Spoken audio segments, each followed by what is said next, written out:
Assalamu alaikum, welcome back to my YouTube channel. This is me Hamid Khan and you're watching my channel Hamid Biologist. Dear student, आज हम discuss करेंगे pen के हवाले से। ये हमारा न्यूरोलॉजिकल सिस्टम यानी कि न्यूरो जो डिजनरेटिव डिसऑर्डर है उसका पार्ट 1 है। तो सबसे पहले अपने आउटलाइंस के बारे में बात करेंगे। सबसे पहले हम सोमेटोसेंसरी पाथवे की कॉन्सेप्ट को डिस्कस करेंगे और इसके अलावा नोसिसेप्टर जो एक रिसेप्टर होता है जो पेन को रिस्पॉन्स करता है उसके फंक्शन को डिस्कस करेंगे और इसके अलावा जो एंडोजीनियस एनर्जेसिक मैकेनिज़्म होता है और पेन की जो ट्रांसमिशन होती है उसको डिस्क्राइब करेंगे।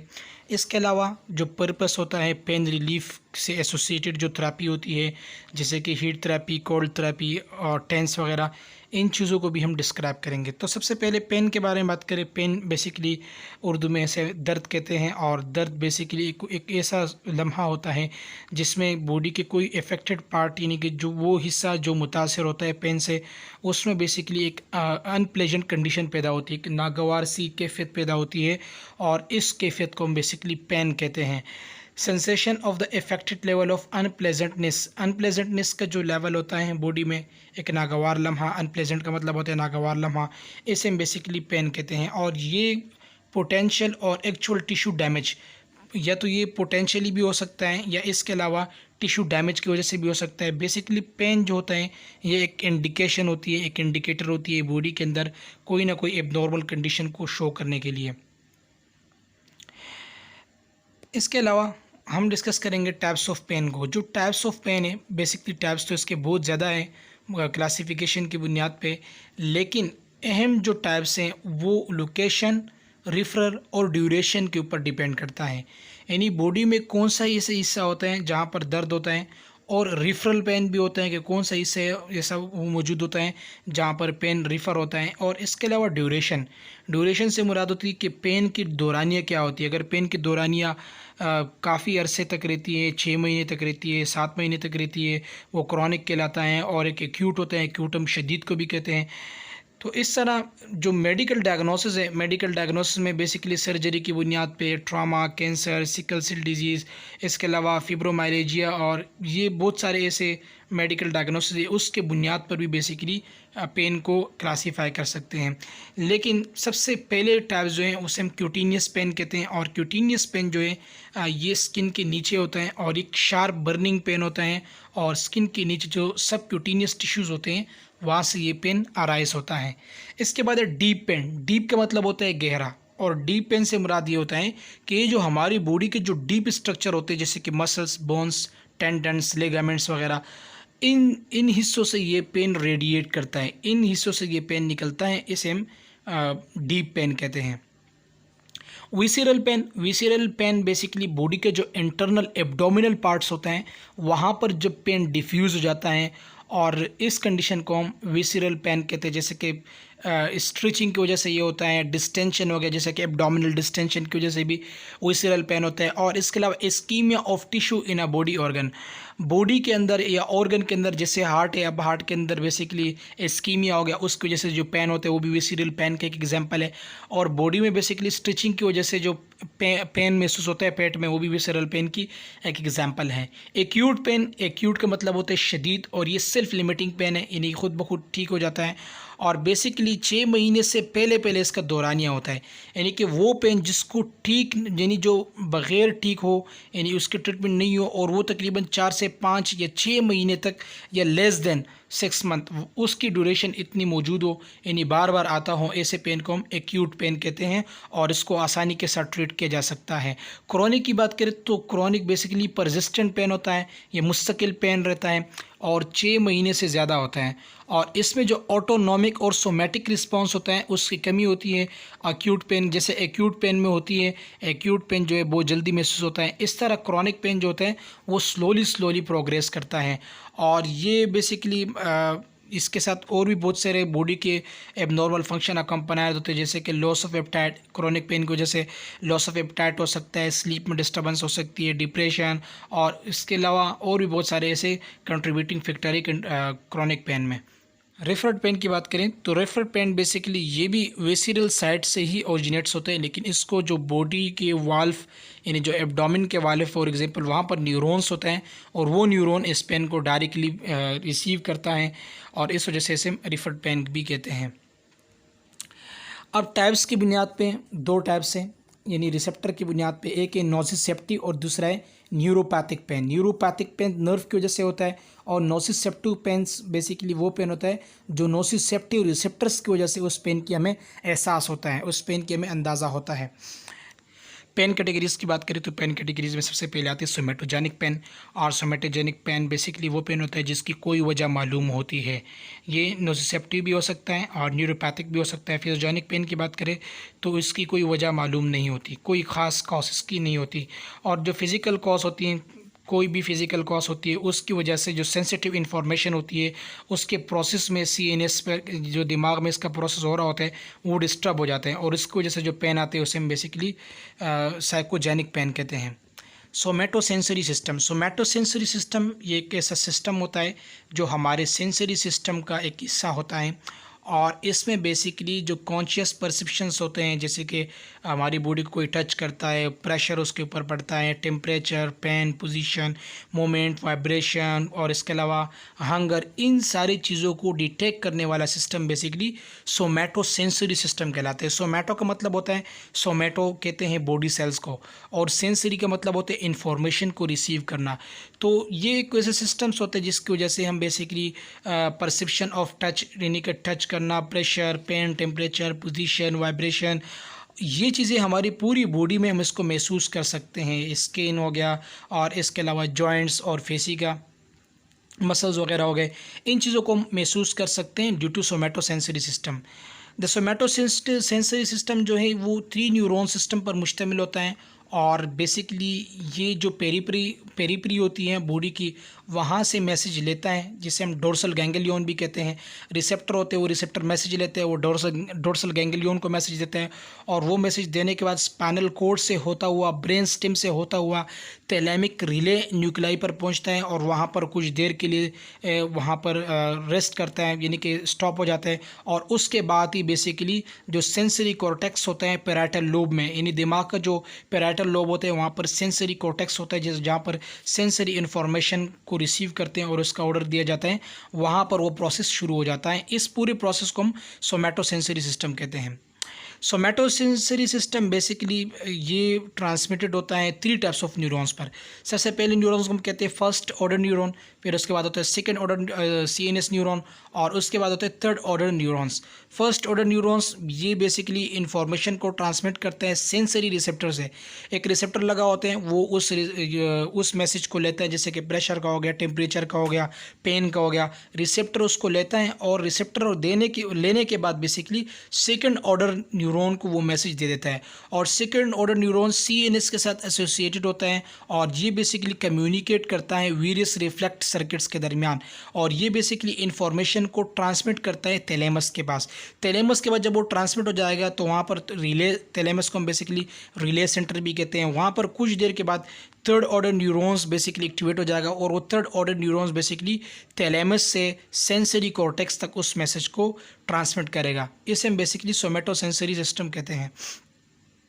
Now you can see in figure, यहाँ पर रिसेप्टर है, रिसेप्टर ने मैसेज लिया और ये डोर्सल गैंग्लियन भी से हम कहते हैं ये फर्स्ट ऑर्डर है।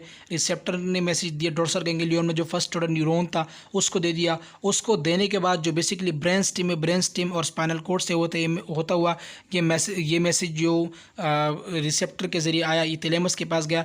थैलेमस के बाद जो थर्ड डिग्री ऑर्डर है उसने सोमेटोसेंसरी कॉर्टेक्स को ये मैसेज थर्ड ऑर्डर न्यूरॉन ने कन्वर्ट कर दिया। ये बेसिकली लीनियर अरेंजमेंट थी सोमेटोसेंसरी सिस्टम का। अब इसका काम क्या है? इसका काम बहुत ज़्यादा है। जो फिंगर्स है, थंब, नेक, आईब्रोज, फेस, लिप्स, जॉ, टंग, स्वाल्विंग और इसके अलावा एल्बो, आर्म मूवमेंट, ये सारी इसकी मोटर फंक्शन भी है और इसके सेंसरी फंक्शंस भी मौजूद होते हैं ब्रेन में। नोज़िसेप्टिव पेन। नोज़िसेप्टिव पेन्स एक ऐसा पेन होता है जो कि activation of pain nerve fibre activate हो जाते हैं नोसिसेप्टिव पेन के ज़रिए। पहले पेन आएगा, पेन बेसिकली जो नोसिसेप्टिव रिसेप्टर होते हैं उस रिसेप्टर को एक्टिवेट करेगा और वो रिसेप्टर एक्टिवेट होने के बाद ही बेसिकली जो पेन होता है, जिसे हम नर्व फाइबर्स कहते हैं, वहाँ पर चले जाते हैं। केमिकल की वजह से भी हो सकता है, इन्फ्लेमेशन की वजह से भी हो सकता है, मैकेनिकल मेडिएटर्स की वजह से भी हो सकता है। Nociceptors are sensory receptors that detect signal from damage tissue और दैट और threat of damage and directly also respond to chemical release from the damage tissues. अब अगर टिश्यू डैमेज हो गए ट्रॉमा की वजह से, एक्सीडेंट की वजह से, ये बैक्टीरियल और वायरल इन्फेक्शन की वजह से, तो उसमें अगर इन्फ्लेमेशन हो जाएगी तो कुछ ऐसे मेडिएटर्स रिलीज हो जाएंगे जिसको नोसिसेप्टर पेन जो है, चूँकि ये भी एक सेंसरी रिसेप्टर होता है, वो डिटेक्ट करेगा और डिटेक्ट करने के बाद बेसिकली पेन स्टार्ट हो जाएगा। Nociceptors are free nerve ending found in the skin, muscle, joints, bone and viscera. Basically जो नोसिसेप्टर्स होता है ये फ्री नर्व एंडिंग होती है, यानी कि नर्व का आखिरी हिस्सा होता है जिसे हम रिसेप्टर कहते हैं, और ये viscera body, joint, skin, ligaments, tendon हर जगह पर मौजूद होते हैं। Nerve ending content transient receptor potential, और जो नर्व एंडिंग हिस्सा होता है जिसे हम बेसिकली वीकेंड से रिसेप्टर भी कहते हैं, उसमें बेसिकली ट्रांजिएंट रिसेप्टर पोटेंशियल होते हैं, और ये कैसा चैनल्स होता है जो सेंस को डिटेक्ट करता है और चेंजेस को भी डिटेक्ट करता है बॉडी के अंदर जो होती है। They transduce a variety of nauseous stimuli into receptor potential, which in turn initiate action potential in the pan nerve fibers। अब बेसिकली जो रिसेप्टर्स होता है जिसे हम नोजियस स्टिमुलाई कहते हैं, नोजियस स्टिमुलाई मतलब पैन से रिलेटेड कोई भी स्टिमुलाई हो गया, वो बेसिकली उसको रिसीव करते हैं, और रिसीव करने के बाद बेसिकली इसकी वजह से जो एक्शन पोटेंशियल होता है पेन नर्व फाइबर्स में वो एक्टिवेट हो जाता है। The action potential is transmitted to the spinal cord and make a sympathetic connection in lamina 1 और 2। जो एक्शन पोटेंशियल जनरेट हो जाते हैं वो बेसिकली ट्रांसमिट हो जाता है स्पाइनल कोड की तरफ, और स्पाइनल कोड की तरफ जो ट्रांसमिट हो जाता है तो उसकी वजह से साइनेप्टिक कनेक्शन पैदा हो जाता है, और जो साइनेप्टिक कनेक्शन पैदा होता है वो लेमिना 1 और लेमिना 2 के दरमियान पैदा होता है। The cell bodies of nociceptors are mainly in the dorsal root and trigeminal ganglia. जो ट्राइजेमिनल गैंगलिया होता है और जो डोर्सल रूट होता है स्पाइनल कॉर्ड का, वहाँ पर बेसिकली नोसिसेप्टर्स मौजूद होते हैं। Nociceptors are not uniformly sensitive, ये मुकम्मल जो है सेंसिटिव नहीं होता। They fall into several categories depending on their response to mechanical, thermal और chemical stimulation liberated by the damage, tumour और इन्फ्लेमेशन। इसके अंदर डिफरेंट वेरिएशंस होती है और वो भी पेन से रिलेटेड होती है। नोसिसेप्टर ये प्योर यूनिफॉर्म सेंसिटिव नहीं है, इसमें बेसिकली सिवियर कैटेगरीज हैं, और वो कैटेगरीज पेन के रिस्पॉन्स के ऊपर होती है, मैकेनिकल रिस्पॉन्स के ऊपर होती है, थर्मल रिस्पॉन्स के ऊपर होती है, इन्फेक्शन के ऊपर होती है, ट्यूमर्स के ऊपर होती है कि किस किस्म का पेन जनरेट हो रहा है, उसी पेन को बेसिकली ये रिसीव करता है। नाउ अंडरस्टैंडिंग की types of pain. Nociceptive pain, nociceptive pains caused by the inflammatory or non-inflammatory response to a noxious stimuli। noxious stimulus की वजह से जो नोजियस स्टिमुलाई मिलती है वो बेसिकली इन्फ्लामेटरी और नॉन इन्फ्लामेटरी रिस्पॉन्स की वजह से मिलती है, और बेसिकली जो पेन होता है न्यूरोपैथिक पेन होता है वो initiated by the primary lesion dysfunction in the peripheral और सेंट्रल नर्वस सिस्टम। अगर सेंट्रल नर्वस सिस्टम में जैसे कि स्ट्रोक वगैरह हो गया, या इसके अलावा मल्टीपल स्क्लेरोसिस हो गए, या मास्टीना ग्राविस हो गए, इससे रिलेटेड जो पेन आते हैं बेसिकली वो डायरेक्टली नर्वस सिस्टम को इफेक्ट करता है, ऐसे पेन को हम न्यूरोपैथिक पेन कहते हैं। नोसिसेप्टिव और न्यूरोपैथिक पेन में डिफरेंस। नोसिसेप्टिव पेन बेसिकली एडेप्टिव है, इसके अंदर हम एडेप्टेशन कर सकते हैं, और इसमें नहीं ला सकते, ये मैल एडेप्टिव है। इसके अलावा आइडेंटिफाइबल, इसको हम पहचान सकते हैं नॉर्मली कि जो टिश्यू से कहाँ से ये पेन प्रोड्यूस हो रहा है, और इसकी बेसिकली कोज का भी पता होता है। और जो न्यूरोपैथिक पेन होते हैं वो स्पोटेनियस होते हैं, और इसकी बेसिकली कोई ख़ास स्टिमुलाई नहीं होती, ये सेल्फ लिमिटिंग है, और यानी सेल्फ लिमिटिंग से मुराद कभी भी ये नोसिसेप्टिव पेन जो है ख़त्म हो सकता है। और न्यूरोपैथिक जो होता है ये क्रॉनिक होते हैं अमूमन। Transmitted by the structurally and functionally intact pain pathway, ये पेन पाथवे के ज़रिए स्ट्रक्चरली और फंक्शनली ट्रांसमिट होता है, और बेसिकली जो पेन के जो स्ट्रक्चरल चेंजेस होती है और फंक्शनल चेंजेस होती है पेन के पाथवे में, उसके ज़रिए न्यूरोपैथिक पेन जो है यानी न्यूरोपैथिक पेन कॉज होता है, न्यूरोपैथिक पेन जो है महसूस होता है।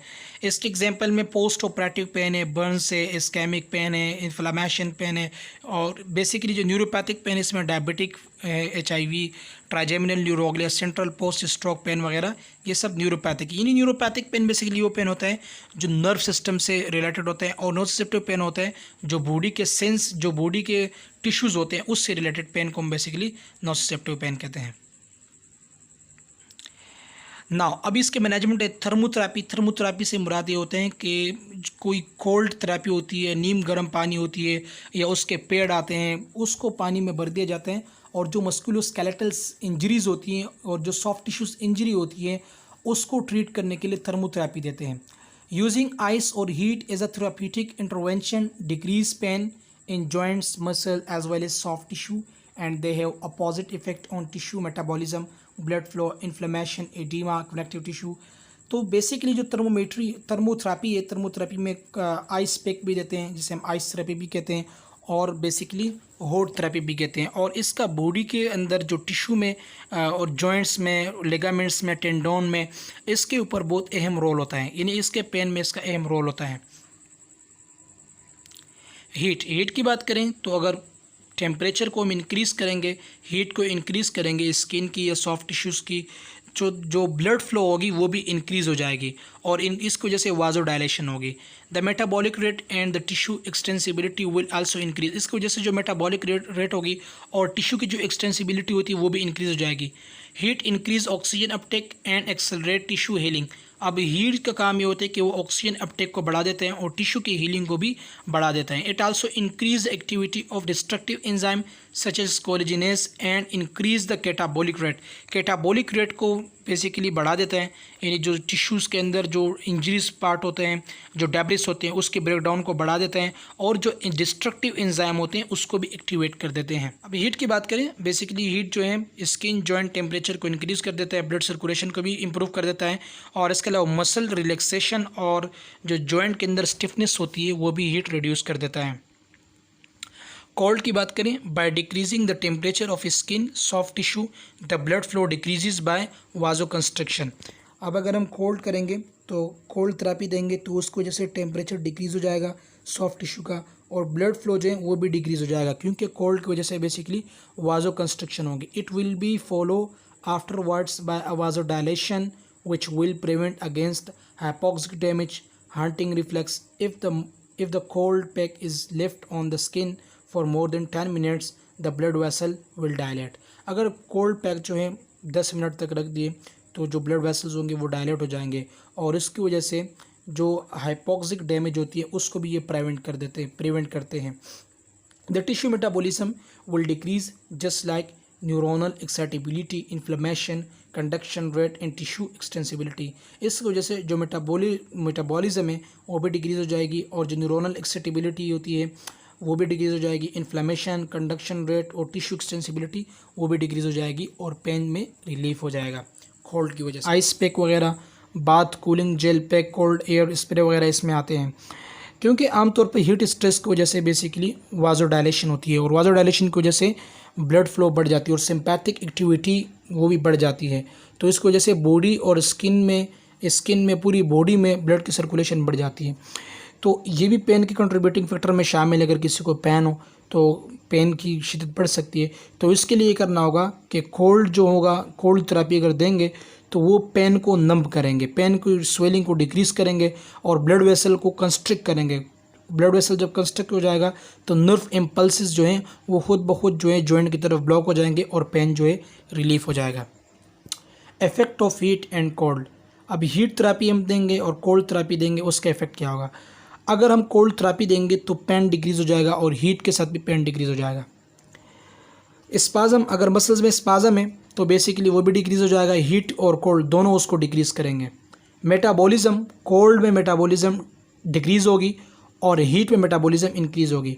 ब्लड फ्लो की बात करें तो कोल्ड में बेसिकली ब्लड फ्लो डिक्रीज़ हो जाएगी और ब्लड फ्लो डिक्रीज़ होने को वाजो कंस्ट्रक्टर भी कहते हैं, और बेसिकली हीट में वाजो डायलेशन होगी।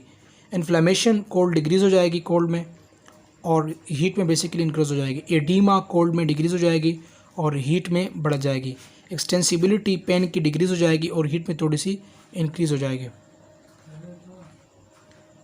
ट्रांसक्यूटेनियस इलेक्ट्रिकल नर्व स्टिमुलेशन, ये एक डिवाइस होता है और इसकी वजह से बेसिकली बैटरी ऑपरेटेड डिवाइस होते हैं और जो स्मॉल इलेक्ट्रिकल इम्पल्सेस होते हैं वो इसकी वजह से डिलीवर कर देते हैं, और जब इसकी वजह से डिलीवर हो जाते हैं तो बॉडी के जो स्टिफनेस होती है, यानी वो हिस्सा जो सख्त होते हैं, स्पेशली फॉलेज के पेशेंट्स में, वो अपना काम करना शुरू कर देते हैं।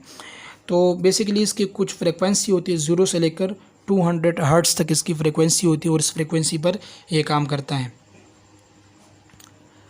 The electrical impulses can block और reduce the pain signal. Electrical impulses जो होता है वो या तो ब्लॉक करेंगे या उस पेन की जो सिग्नल्स होंगे उसको डिक्रीज करेंगे स्पाइनल कॉर्ड और ब्रेन के जरिए, विच कैन हेल्प रिड्यूस और रिलीव पेन और मसल स्पाजम, और इसकी वजह से मसल स्पाजम और पेन में रिलीव हो सकता है। The electric current can also stimulate the production of endorphins. Endorphins की नेचुरली ये बेसिकली प्रोडक्शन करते हैं, और endorphin basically natural pain killers होता है। It has been shown to be an effective treatment modality for various types of musculoskeletal pain such as osteoarthritis, knee and chronic low back pain। chronic low back pain हो गया, osteoarthritis हो गया, और इसके अलावा disc slip हो गई, paralysis में भी हम टेंस को इस्तेमाल करते हैं।